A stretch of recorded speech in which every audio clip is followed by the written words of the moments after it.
नमस्कार बच्चों, Siddham YouTube channel में आपका हार्दिक स्वागत है, अभिनंदन है। आइए है ना, अपन क्लास को आगे बढ़ाते हैं ना। अपना चल रहा था प्रोटीन, तो प्रोटीन में हमने है ना उसका इंट्रोडक्शन वगैरह देख लिया था ना। प्रोटीन एमिनो एसिड से मिलके बने हैं ना, और एमिनो एसिड के बारे में अपन ने सारी बातें पढ़ ली थी है ना, पेप्टाइड के नामकरण तक। अब देखो प्रोटीन का वर्गीकरण करते हैं ना आणविक आकार के आधार पर ना। प्रोटीन का वर्गीकरण, ये लीजिए प्रोटीन का वर्गीकरण। देखिए आणविक है ना आकृति के आधार पर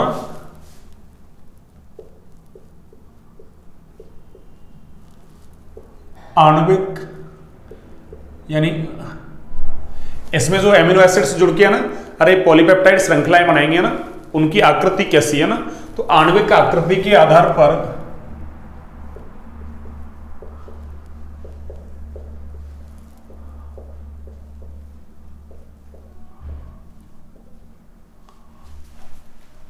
प्रोटीन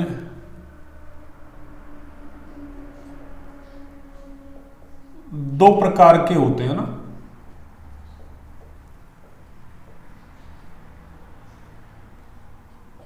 वैसे आपसे एग्जाम्पल पूछा जाएगा सीधे है ना, एग्जाम्पल बेस्ड क्वेश्चन पूछा जाएगा ना। दो प्रकार कौन से हैं देखो, एक तो है रेशेदार प्रोटीन। कौन सा? रेशेदार प्रोटीन। और एक होता है गोलिकाकार प्रोटीन है ना। दो प्रोटीन होते हैं, एक रेशेदार दूसरा गोलिकाकार। तो आपसे पूछ लिया किसी एक रेशेदार प्रोटीन का उदाहरण दीजिए ना, या ये प्रोटीन किस प्रकार की है ना, ऐसे कोई उदाहरण दे देगा, कह देगा ये किस प्रकार के प्रोटीन का उदाहरण है। देखिए इसमें क्या लिखेंगे अपन रेशेदार में, इसमें पॉलीपेप्टाइड श्रृंखलाएं समानांतर होती है ना। इसमें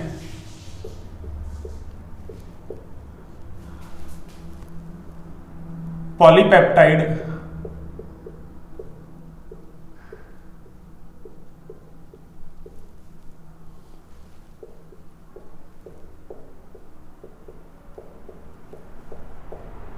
श्रृंखलाएं समांतर होती है ना।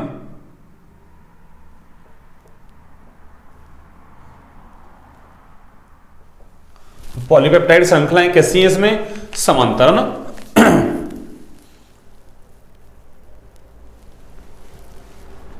समांतर होती हैं तथा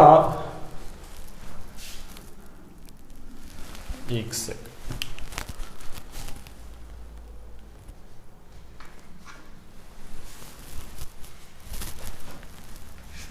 तथा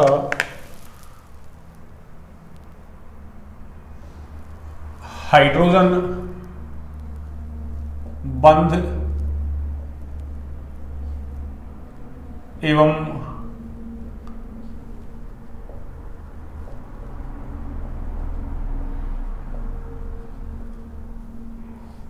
डाइसल्फाइड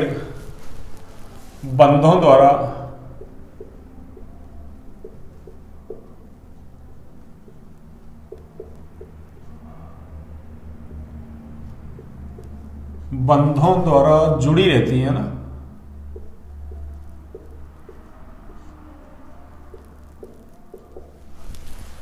ये जल में जो है ना, ये जल में एवले होती है भैया ना।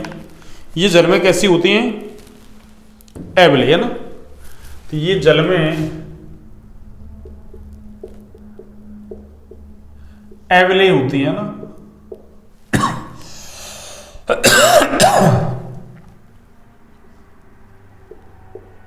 ये जल में कैसी होती है?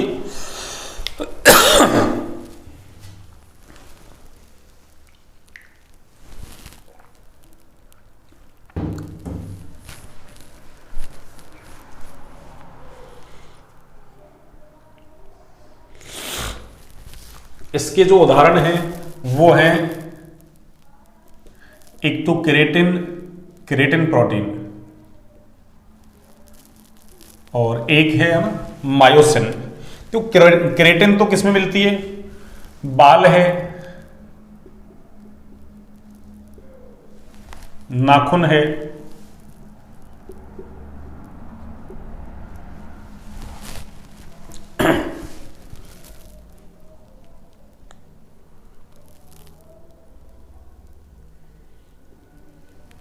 ऊन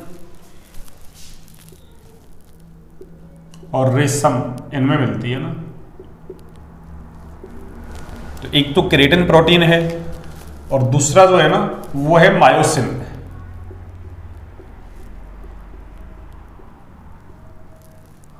और मायोसिन किस में मिलती है? मांसपेशियों में। जो हमारी मांसपेशियां होती है ना उनमें।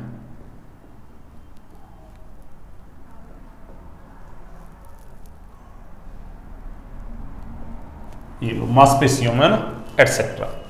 अगला है गोलिकाकार ना। अगला कौन सा है? गोलिकाकार। दूसरा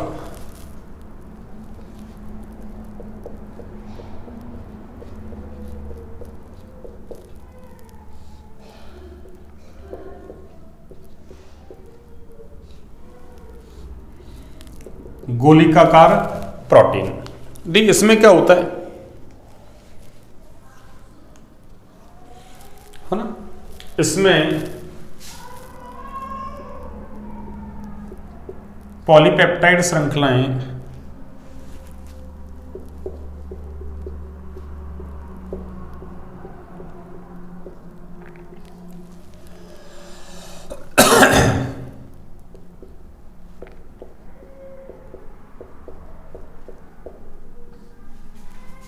पॉलीपेप्टाइड श्रृंखलाएं कुंडली बनाकर ना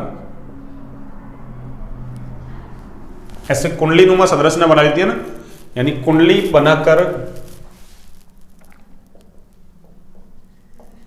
गोलाकृति प्राप्त कर लेती है ना,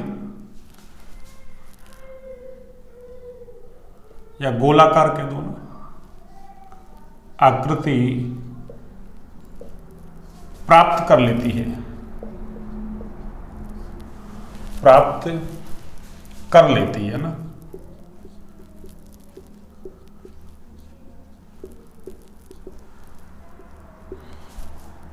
ये जल में कैसी है? एविलेय। ये जल में विलेय होती है ना, तो ये जल में विलेय होती है ना। बस ये दोनों में अंतर है। उसमें पॉलीपेप्टाइड श्रृंखलाएं समानांतर है और हाइड्रोजन बंधों और डाइसल्फाइड बंधों द्वारा ना अरे जुड़ जाती है ना, या द्वारा जुड़कर है ना रेशे समान संरचना बनाती है ना। रेशेदार प्रोटीन इसलिए कहला रही हूं ना, जुड़ी रहती है और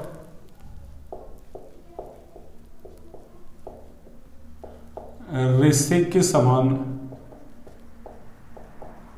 संरचना बना लेती है ना।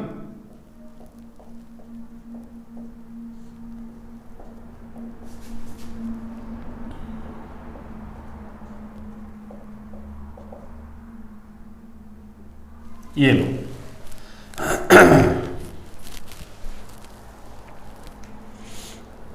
एक है इंसुलिन। इसका जो एग्जांपल है इस वाले का, इसमें है एक तो इंसुलिन। इंसुलिन हार्मोन जो होता है ना, अरे वो प्रोटीन प्रकृति का ही होता है ना, हाँ प्रोटीन का ही बना होता है ना। एक एल्ब्यूमिन,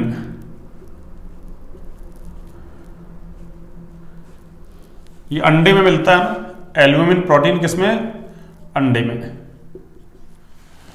तो आपको ये उदाहरण याद रखने हैं ना, ऐसे पूछ ले गोलिकाकार प्रोटीन कौन सा है, तो इंसुलिन और एल्ब्यूमिन।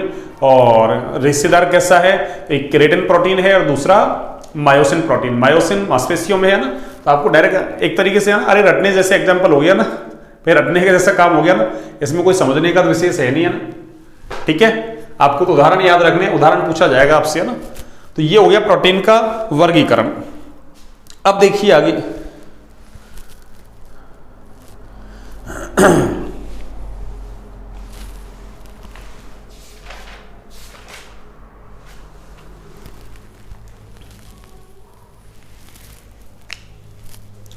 तो प्रोटीन की जो है ना कंप्लीट स्ट्रक्चर है वो जटिल होती है भैया ना, इसलिए प्रोटीन की संरचना का जो अध्ययन है ना ये संरचना और आकृति का जो अध्ययन है वो 4 है ना अलग अलग स्तरों पर किया जाता है, अलग अलग लेवल पर, है ना। तो क्या कहेंगे, प्रोटीन की, ये कंप्लीट हो गया ना। अब ये अगला चल रहा है ना, तो प्रोटीन की पूर्ण संरचना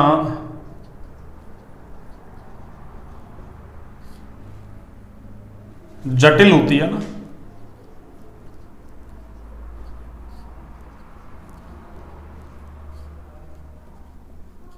अतः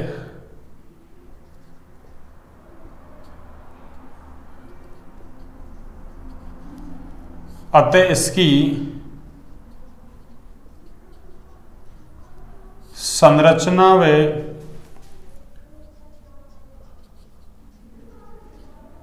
आकृति का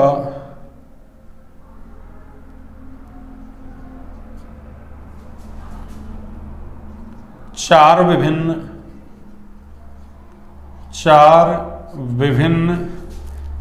स्तरों पर अध्ययन किया जाता है। स्तरों पर अध्ययन किया जाता है ना।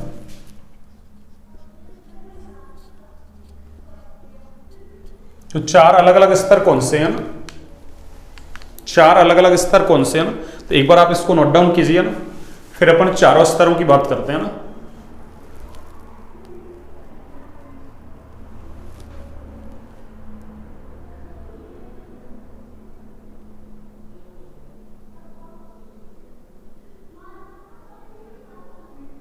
हाँ जी, नोट डाउन कर लिया आपने।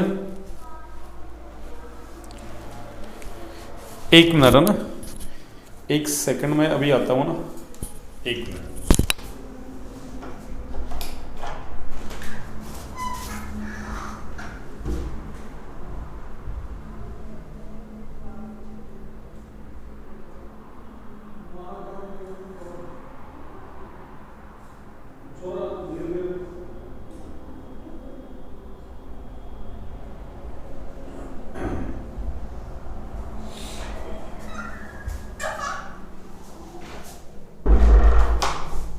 हाँ जी, देखिए इसको मैं इरेज करता हूं ना, आपने इसको नोट डाउन कर लिया होगा।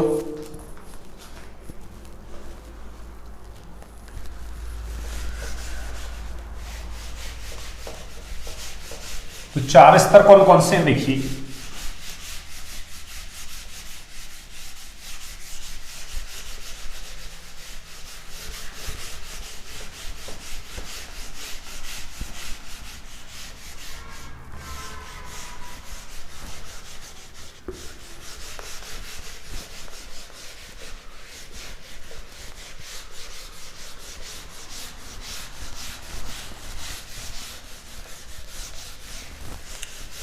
सबसे पहला है प्राथमिक संरचना ना,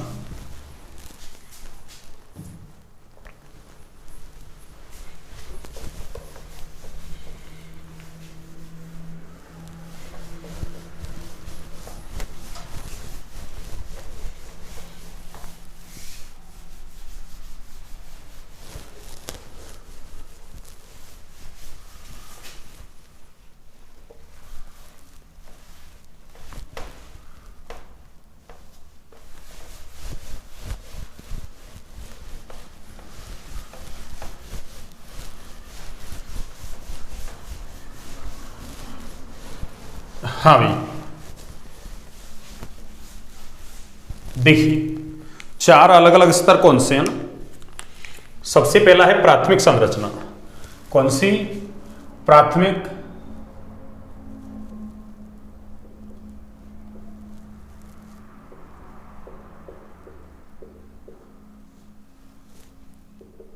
यानी प्रोटीन की जो प्राथमिक संरचना होती है ना, अरे हमको पता है प्रोटीन किससे बना होता है, एमिनो एसिड से ना।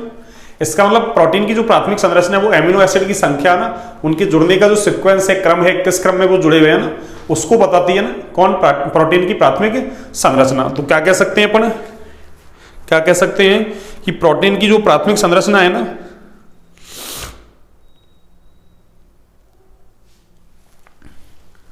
यानी प्रोटीन में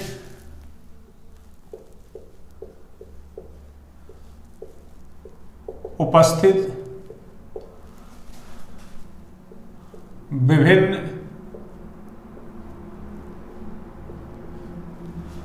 है ना एमिनो एसिड्स की संख्या कॉमा उनके जुड़ने का क्रम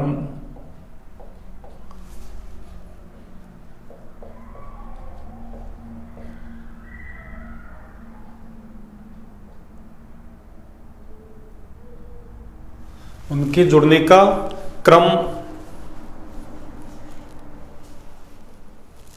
है ना आदि को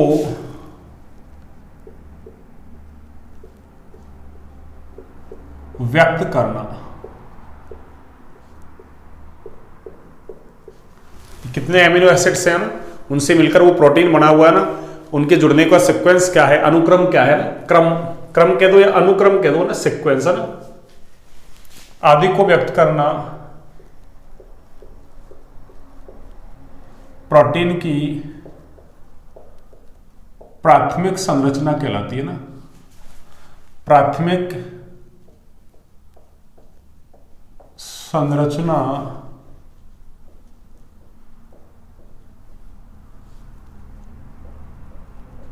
कहलाती है। तो आपको तो सिंपल ये याद रखना है ना कि चलो मैं क्रम की जगह अनुक्रम कर दूं, थोड़ा सा बढ़िया रहेगा, उनके जुड़ने का अनुक्रम है ना, अनुक्रम।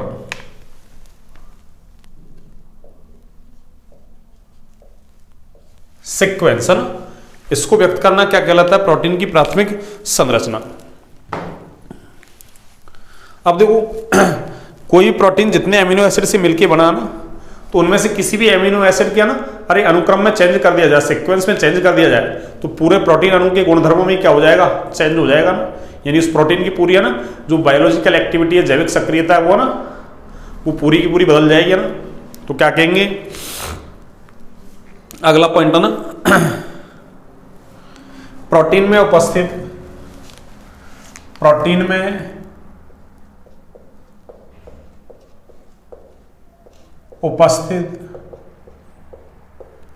किसी भी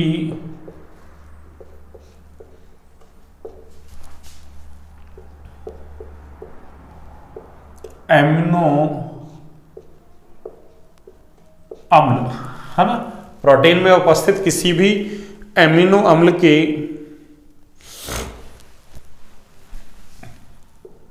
क्रम में परिवर्तन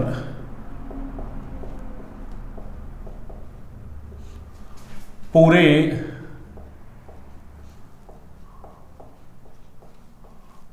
प्रोटीन अणु के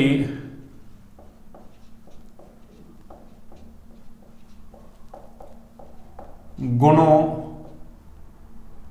व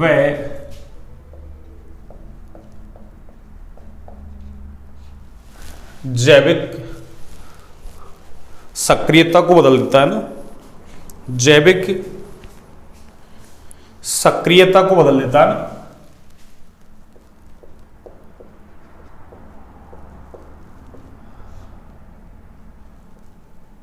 सक्रियता को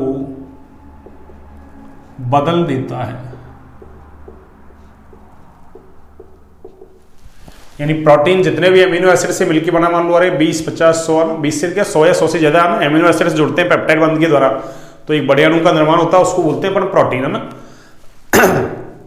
अब उसमें यदि एक भी एमिनो एसिड का क्रम गड़बड़ हो गया तो पूरे के पूरे प्रोटीन अणु के गुणों में है ना, और उसकी जो जैविक सक्रियता उसमें क्या हो जाएगा, परिवर्तन। जैसे देखो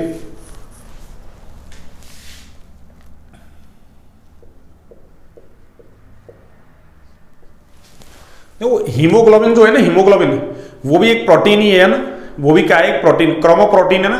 क्रोमा का मतलब कलर, यानी रंग प्रदान करता है ना। अरे रुधिर का जो लाल रंग होता है ना, वो हीमोग्लोबिन वर्णक के कारण ही होता है ना। तो हीमोग्लोबिन क्या है, एक क्रोमोप्रोटीन है ना। ये 574 एमिनो एसिड से मिलकर बना होता है ना। अब इसमें एक ग्लूटामिक एमिनो एसिड के स्थान पर एक वैलिन एमिनो एसिड आ जाता है ना। तो फिर उसकी वजह से क्या होगा, मनुष्य में एक रोग हो जाएगा ना, उस रोग का नाम क्या है, सिकल सेल एनीमिया रोग। उसमें अरे आरबीसी हाशियाकार हो जाती है ना, हंसिया के जैसी, हंसिया होता है ना ऐसा, अरे हंसिया उसको क्या कहोगे आप, दताली जो भी कहोगे ना, ऐसा आता है ना, ऐसे यूं, ऐसे इस टाइप का यूं, हाँ, तो हंसियाकार हो जाती है ना आरबीसी, जिससे उसकी ऑक्सीजन परिवहन क्षमता कम हो जाती है ना, हाँ, तो उस वजह से मनुष्य की मृत्यु तक हो सकती है ना।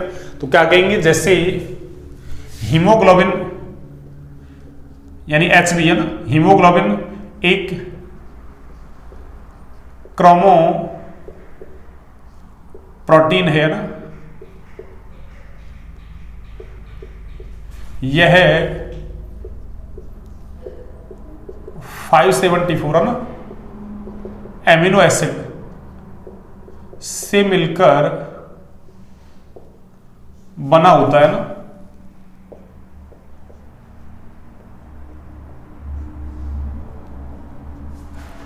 इसमें ग्लूटामिक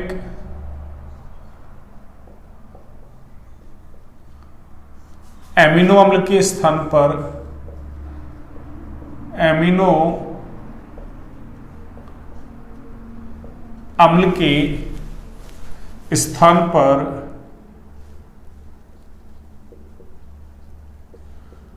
स्थान पर वैलिन एमिनो अम्ल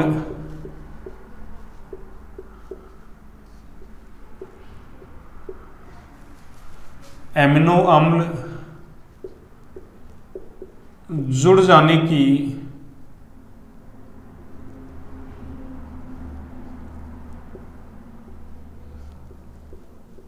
वजह से है ना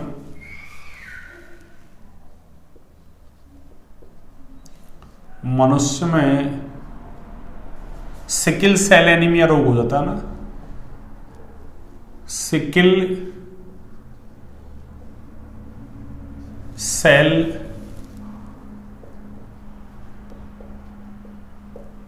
एनीमिया,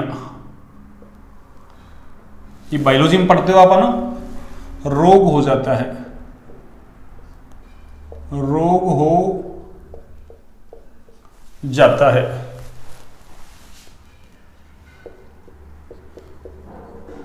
जिससे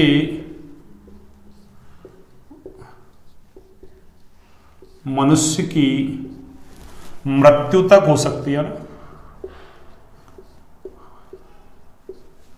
मृत्यु तक हो सकती है। ये लीजिए, तो ये प्रोटीन की प्राथमिक संरचना हुई है ना, जो एमिनो एसिड के जुड़ने का सीक्वेंस बताएगी अपन को, उनकी संख्या को बताएगी कि भाई ये प्रोटीन इतने एमिनो एसिड से मिलके बना है ना।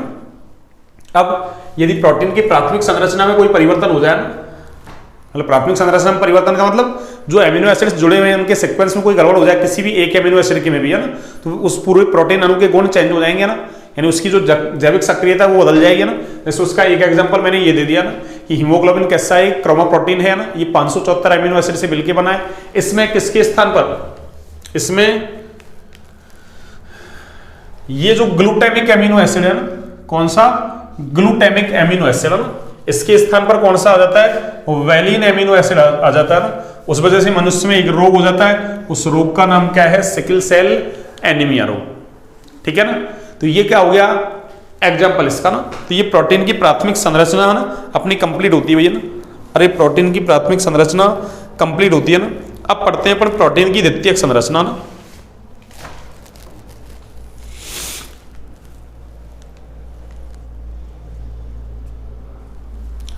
यानी द्वितीयक संरचना, देखिए सेकंड है आपकी द्वितीयक संरचना, ये लीजिए, देखिए द्वितीयक संरचना क्या है सुनी,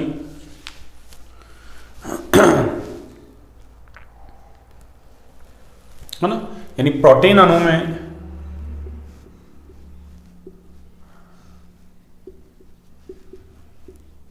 अणु में उपस्थित लंबी लंबी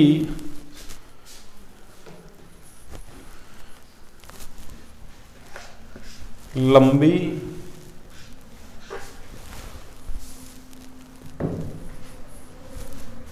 कॉमा लचीली, अरे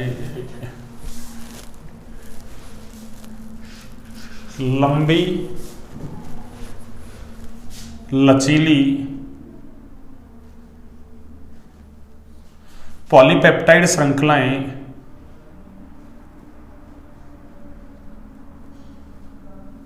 पॉलीपेप्टाइड श्रृंखलाएं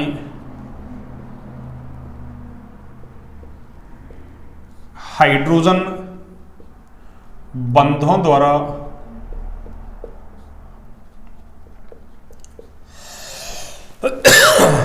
जुड़कर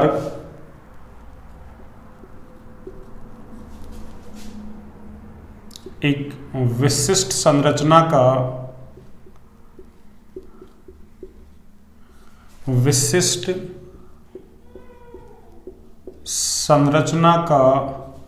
निर्माण करती हैं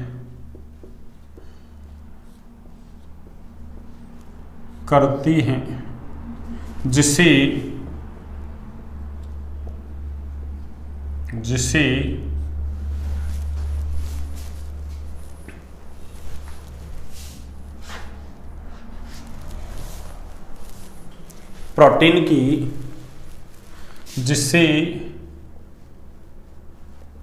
प्रोटीन की द्वितीयक संरचना कहा जाता है ना,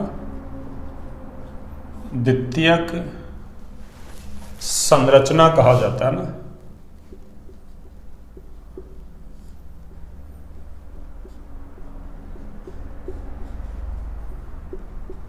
यहां जो पॉलीपेप्टाइड श्रृंखलाएं हैं वो हाइड्रोजन बंधों के द्वारा जुड़ जाएंगी ना, और एक विशिष्ट संरचना का निर्माण करेंगी। उस विशिष्ट संरचना को क्या कहेंगे अपन? द्वितीयक संरचना।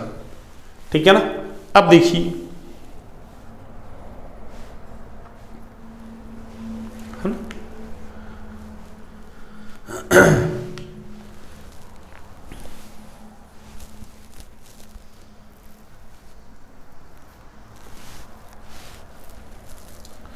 द्वितीयक संरचना जो है ना,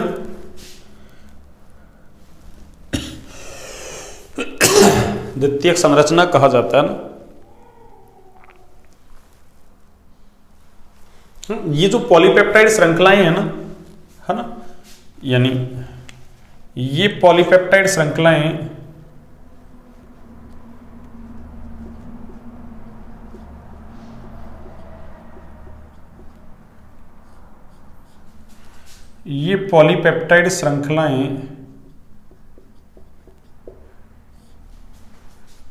है ना, दो विभिन्न प्रकार की संरचनाएं बनाती है ना।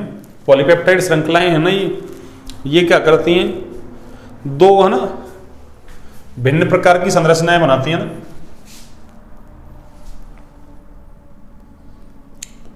दो भिन्न प्रकार की संरचनाएं बनाती हैं ना, संरचनाएं बनाती हैं, है ना।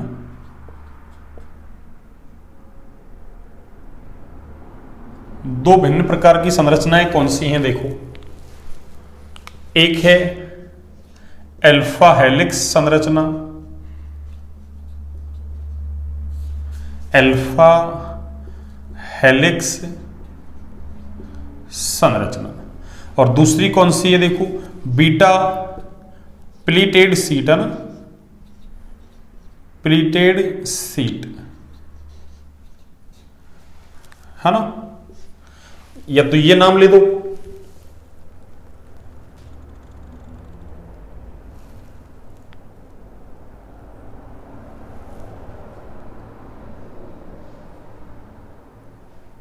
प्लीटेड सीट, हाँ यही नाम लिख रखा है आपके ना एनसीईआरटी में, बीटा प्लीटेड सीट, या इसको बोल सकते हैं अपना ना चद्दरनुमा संरचना ना, है ना, या इसको ना चद्दर नुमा संरचना ना। आपके एनसीईआरटी में यही लिख रखा है अल्फा हेलिक्स संरचना, और दूसरी है बीटा प्लीटेड सीट है ना। प्लीटेड यानी फ्लैट अरे चपटी, ऐसे चपटी संरचना ना, चद्दरनुमा संरचना बना ले। एक हेलिक्स का मतलब ऐसे है ना, पॉलीपेप्टाइड श्रृंखला ऐसे लिपट जाए ना, अरे रिबन की बात है ना, ऐसे कुंडलीनुमा संरचना के रूप में लिपट जाए, तो वो है अल्फा हेलिक्स संरचना हुई है ना। इसका जो एग्जांपल है देखो ना, इसका एग्जांपल अल्फा हेलिक्स का देखो, एक तो ऊन बाल व मांसपेशियों में ना, ऊन बाल इनमें तो अभी पढ़ाई था अपन ने है ना, केराटिन प्रोटीन मिलता है, मायोसिन मांसपेशियों में मिलती है ना। तो ऊन बाल व मांसपेशियों में उपस्थित प्रोटीन, उसकी संरचना कैसी है, अल्फा हेलिक्स संरचना ना, कैसी है, अल्फा हेलिक्स संरचना। और एक है बीटा प्लीटेड सीट या चद्दरनुमा संरचना, ये रेशम में मिलती है ना, रेशम सिल्क, किसके अंदर, सिल्क के अंदर है ना।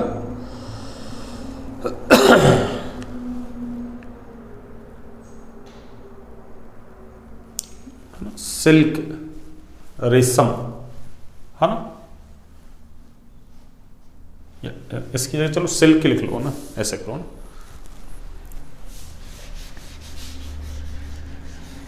रेशम सिल्क।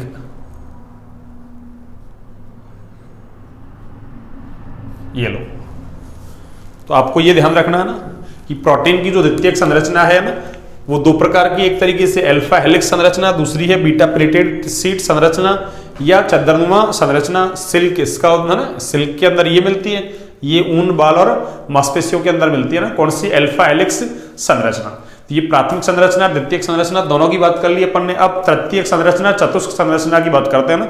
एक बार आप इसको नोट डाउन कीजिए ना, एक बार आप इसको नोट डाउन कीजिए।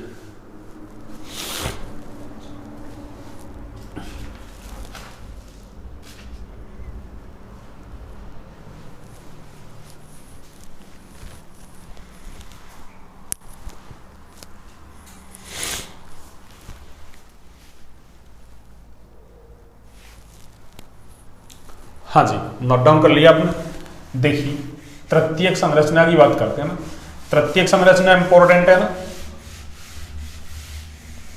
यानी जो प्रोटीन की तृतीयक संरचना है ये कैसी होती है बच्चों, अरे ये 3D संरचना है ना, त्रिविमीय संरचना होती है ना, यानी प्रोटीन की द्वितीयक संरचना और ज्यादा फोल्ड हो जाए, और ज्यादा वलयित हो जाए ना, तो उससे जो संरचना बनती है उसी का नाम है तृतीयक संरचना।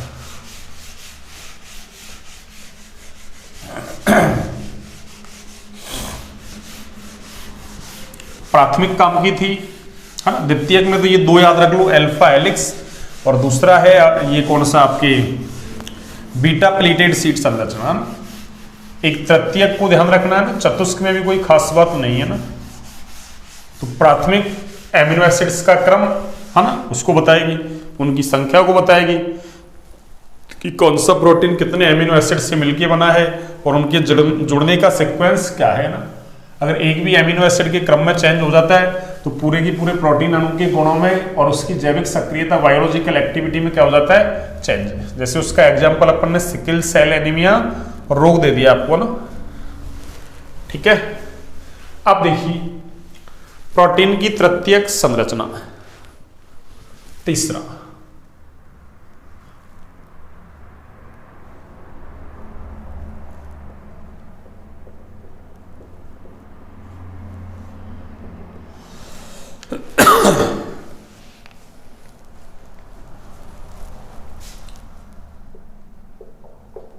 यह संरचना कैसी होती है, त्रिविमीय।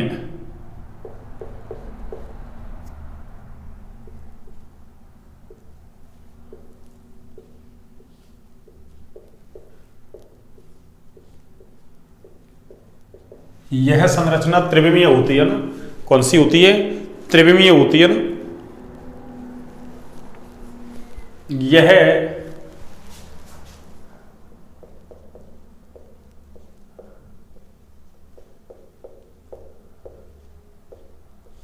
द्वितीयक संरचना के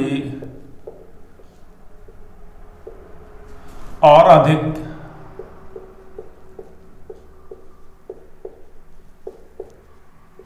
वलयित यानी फोल्ड होने से, है ना,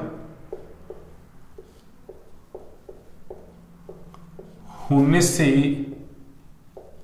बनती है। द्वितीयक संरचना के और अधिक वलयित होने से बनती है ना। आगे देखिए,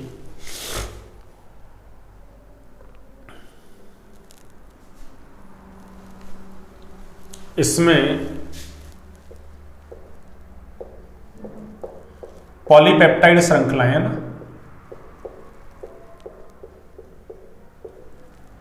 पॉलीपेप्टाइड श्रृंखलाएं आयनिक बंध, कॉमा हाइड्रोजन बंध व डाइसल्फाइड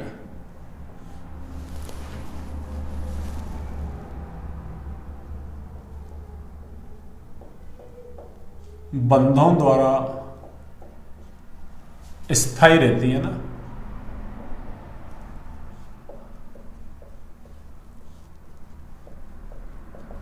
तो इसमें पॉलीपेप्टाइड श्रृंखलाएं आयनिक बंध, हाइड्रोजन बंध व डाइसल्फाइड बंधों के द्वारा कैसी रहती है? स्थायी।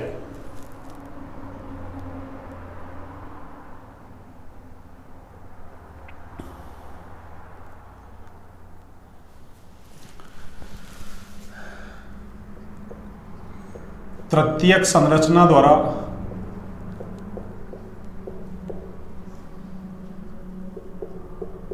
प्रोटीन अणु का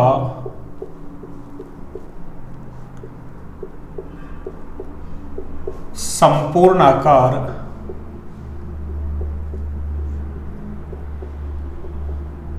निर्धारित होता है ना।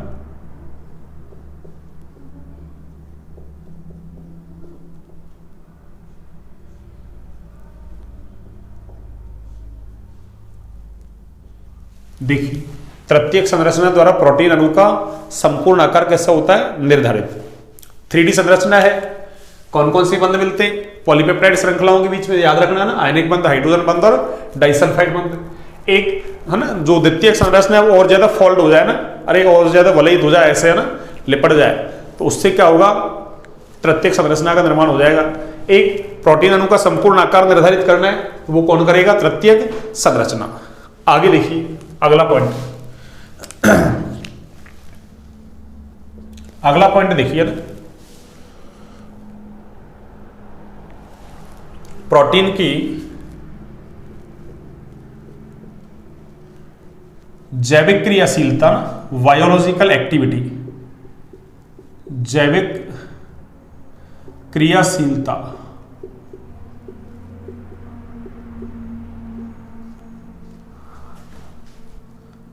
इसकी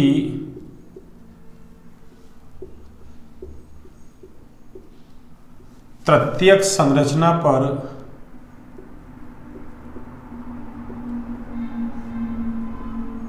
यानी प्रोटीन की जैविक क्रियाशीलता इसकी तृतीयक संरचना पर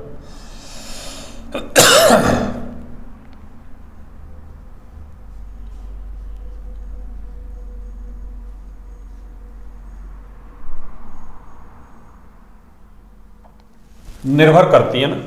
इसकी तृतीयक संरचना पर क्या करती है? निर्भर। एक पॉइंट और देखिए,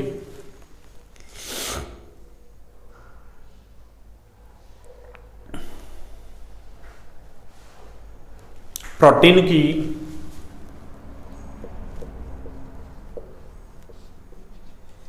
तृतीयक संरचना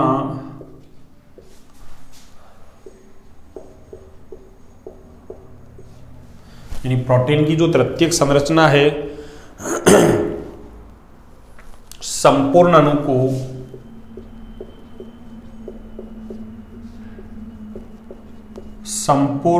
को रेशेदार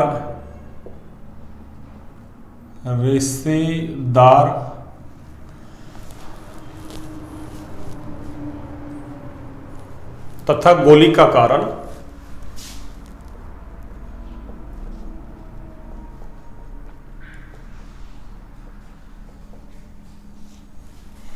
गोलिकाकार आकृति प्रदान करती है ना,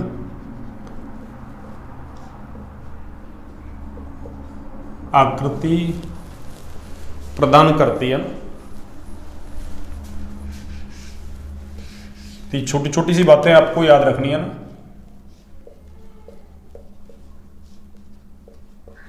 प्रदान करती है, ये लीजिए जो अपन ने शुरू में पढ़ा था प्रोटीन का वर्गीकरण रेशेदार और गोलिका कारण, उसके एग्जाम्पल थे ना क्रिएटिन, मायोसिन, एक इंसुलिन और उसका नाम था एल्ब्यूमिन ना, जो गोलिकाकार थी। बस ये छोटी मोटी बातें आपको याद रखनी है ना। एक चतुष्क संरचना ना, ये कोई खास नहीं है ना, फिर भी पढ़ लेते हैं ना। ये लीजिए चौथा है चतुष्क संरचना।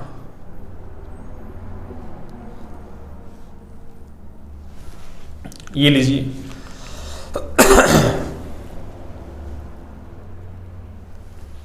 है ना, चतुष्क संरचना है ना। अरे सभी प्रोटीनों में नहीं पाई जाती है भैया ना, तो क्या कहेंगे, ये सभी प्रोटीनों में नहीं पाई जाती है ना, नहीं पाई जाती है। ये लीजिए आगे देखिए,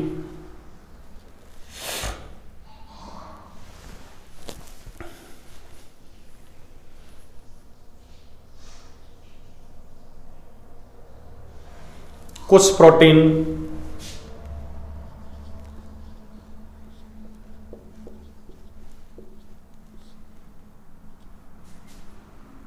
दो या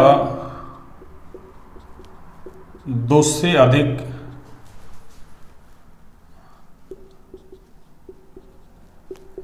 कुछ प्रोटीन दो या दो से अधिक पॉलीपेप्टाइड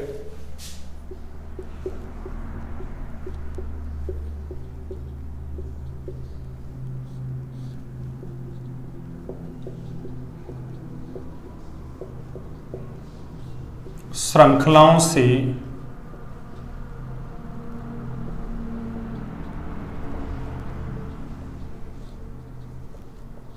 बने होते हैं, जिन्हें उप इकाई कहते हैं ना, जिन्हें क्या कहते हैं, उप इकाई कहते हैं ना।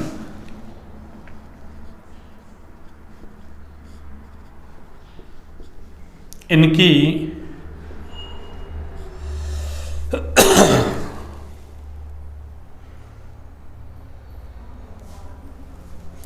इनकी परस्पर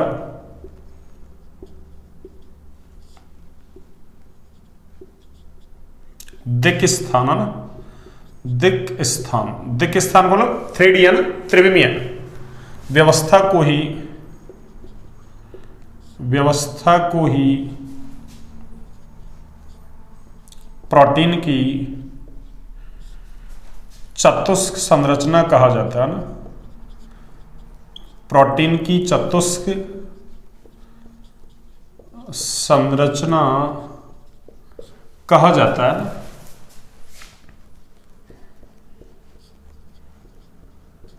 ये लिए जी है ना, ये प्रोटीन की संरचना का 4 विभिन्न स्तरों पर अध्ययन कर लिया अपन ने ना। प्राथमिक में तो एमिनो एसिड्स का ना संख्या और उनके जुड़ने का सीक्वेंस था ना, और द्वितीयक तो कोई खास नहीं थी ना, उसमें अल्फा हेलिक्स और बीटा प्लेटेड सीट याद रखो ना। तृतीयक संरचना 3D संरचना है ना, जो द्वितीयक संरचना की और ज्यादा फोल्ड होने से बनती है ना, और चतुष्क सब में नहीं मिलती है ना। कुछ प्रोटीन्स होते हैं वो 2 या 2 से अधिक पॉलीपेप्टाइड श्रृंखलाओं से बने होते हैं, जिनको है ना उप इकाई कहते हैं। इन उप इकाइयों की है ना दिक् स्थान व्यवस्था 3D व्यवस्था को क्या कहते हैं, चतुष्क संरचना। इस तरीके से ये बात कंप्लीट होती है अपनी है ना। अब चलेगा अपना एक इंपॉर्टेंट टॉपिक इसमें ना, छोटा सा है ना, प्रोटीन का विकृतीकरण, और वो इंपॉर्टेंट है, वेरी वेरी इंपॉर्टेंट, पूछ लिया जाएगा आपसे है ना। तो अगली हेडिंग क्या है अपनी, प्रोटीन का विकृतीकरण। प्रोटीन का विकृतीकरण, और ये वेरी वेरी इंपॉर्टेंट है ना। ये लीजिए प्रोटीन का विकृतीकरण हाँ बिल्कुल इंपॉर्टेंट है, पूछा भी है पहले, है ना। ये लो, तो प्रोटीन का विकृतीकरण क्या है? जब प्रोटीन को ना गर्म किया जाता है ना, या फिर अम्ल क्षार या भारी धातु लवणों के साथ में उसको ट्रीटमेंट करते हैं ना, अरे अभिक्रिया करवाई जाती है, उसकी अभिकृत किया जाता है ना, तो फिर प्रोटीन का क्या हो जाता है? अरे स्कंदन हो जाता है ना, अवक्षेपण हो जाता है ना, यानी गर्म कर दें तो प्रोटीन, है ना, अरे प्रोटीन के अणु एक साथ इकट्ठा हो गया ना और नीचे बैठ जाते हैं ना, अवक्षेपित हो जाते हैं ना, इसी को क्या कहते हैं? प्रोटीन का विकृतीकरण। तो क्या कहेंगे? जब प्रोटीन को गर्म किया जाता है, गर्म किया जाता है अथवा अम्ल क्षार या भारी धातु लवणों, यानी जो भारी धातु है ना उनके लवण,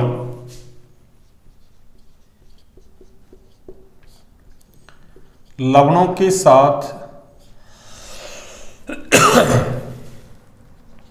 अभिकृत कराया जाता है, कराया जाता है तो प्रोटीन का स्कंदन या अवक्षेपण हो जाता है ना, अवक्षेपण हो जाता है, जिसे प्रोटीन का विकृतीकरण कहते हैं ना।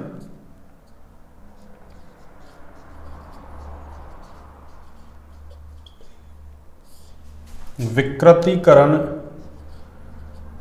कहते हैं, हाँ जी। एक बार आप इसको नोट डाउन कीजिए ना।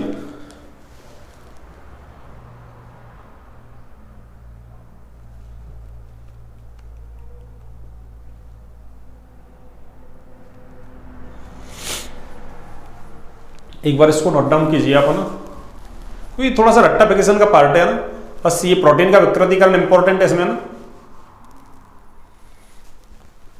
थोड़ा सा रटने का सा जैसे है ना, प्रोसेस से लिखे जा रहा हूं मैं ना, ज्यादा कोई है ना ऐसा एक्सप्लेन करने की जरूरत है नहीं, है ना, ठीक है ना। हाँ चलिए देखिए, आपने नोट डाउन कर लिया होगा, देखिए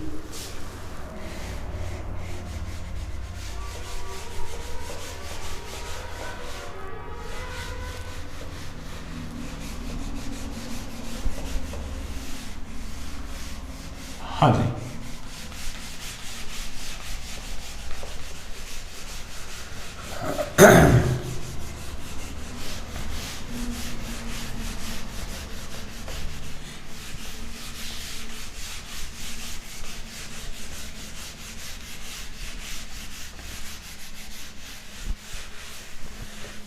देखिए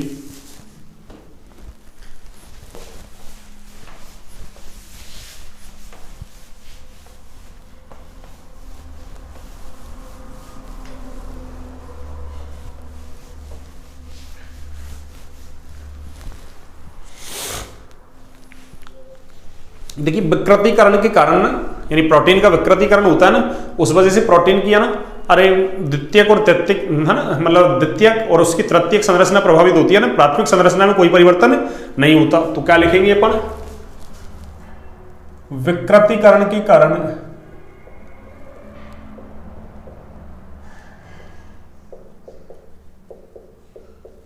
विकृतीकरण के कारण प्रोटीन की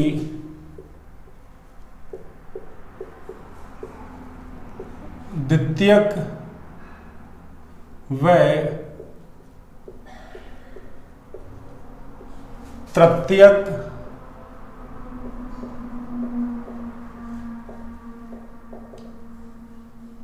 संरचना में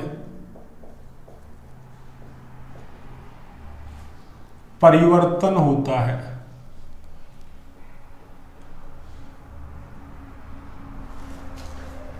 किंतु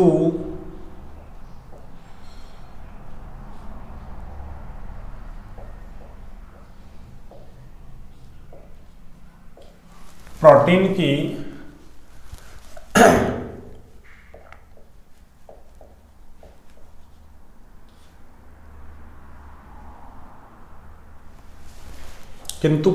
की प्राथमिक संरचना में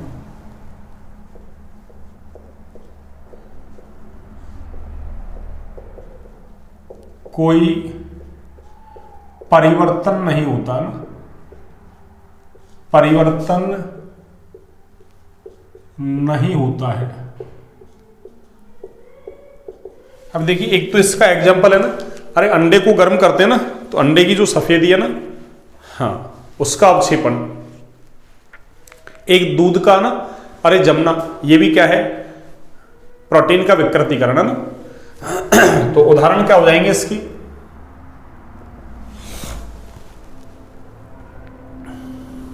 अंडे को उबालने पर, ना, उबालने पर अंडे की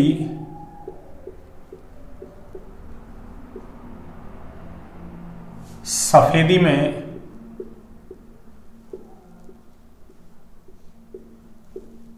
परिवर्तन।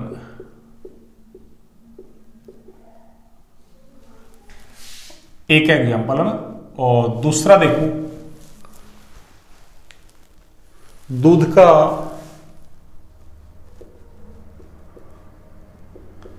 स्कंदन या अवक्षेपण।